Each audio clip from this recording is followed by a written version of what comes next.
Voilà, on est on fait une petite balade en vélo comme j'ai dit tout à l'heure et là on est tombé sur un truc qui s'appelle Pont de Coq, on ne savait pas ce que c'était. Et en fait je viens d'apprendre un truc assez intéressant que je ne savais pas. Apparemment en France il y a 88 ponts qu'on appelle des ponts du diable. Alors voilà, c'est nouveau pour moi, je ne savais pas, il y a des ponts du diable. Et apparemment avec tous ces ponts, il y a des légendes qui sont attachées aux ponts. Comme quoi il y aurait eu quelque part un pacte avec le diable. Alors celui où on est, c'est le pont de Coq, qui est donc en Seine-Maritime. Je ne sais pas exactement où, mais il faudra regarder sur la carte, je chercherai. Mais alors c'est assez intéressant parce que ça a été construit au XVIIe siècle. Il est sur la route royale qui allait de Paris à Dieppe. Et on va vous montrer tout à l'heure, il y a une petite pierre qui doit dater de l'époque avec la fleur de lys et tout, donc on va y aller là.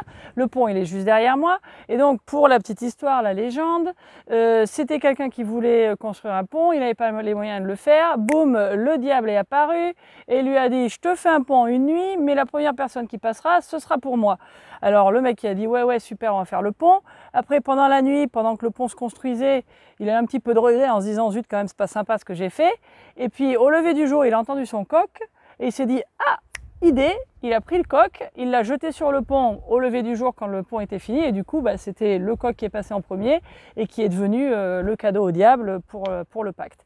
Et donc, il a eu son pont et puis il a réussi à épargner la vie de quelqu'un, d'un pauvre innocent. Et donc du coup ça s'appelle le pont de Coq. Donc celui-là alors il est classé monument historique ou voilà, et on va vous amener vite à la pierre là pour vous faire voir la fleur de lys. Alors voilà, donc là on voit la fleur de lys et derrière il y a écrit Paris-Dieppe. On voit là, oh attention il y a les fils. Voilà, et puis juste en face donc il y a le fameux pont. On voit bien que c'est un vieux pont, voilà. Donc ça c'est le pont de Coq, voilà. And so just to summarize what I just said in French, because there's a little story here, we're in a bridge and apparently there's 88 of them in France, which are like the Devil's Bridge. And the reason for that is because apparently there's some kind of legend behind those bridges, that there was some kind of pact with the devil to help building. And this one was apparently built by the devil overnight, and the devil deal was that the first person would belong to the devil when the bridge was finished. And so the guy who made the deal sort of regretted it during the night.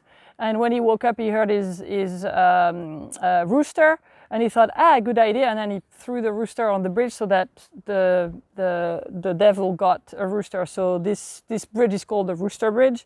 And the interesting part is that it's on an old road that was a royal road between Paris and Dieppe. Dieppe is on the coast, on the north coast, on the English Channel. And so apparently that was the royal road to go to Dieppe, which is why we showed you the thing with the fleur de lys. And that. So that's the little story of this bridge that we just came across completely randomly. Very interesting.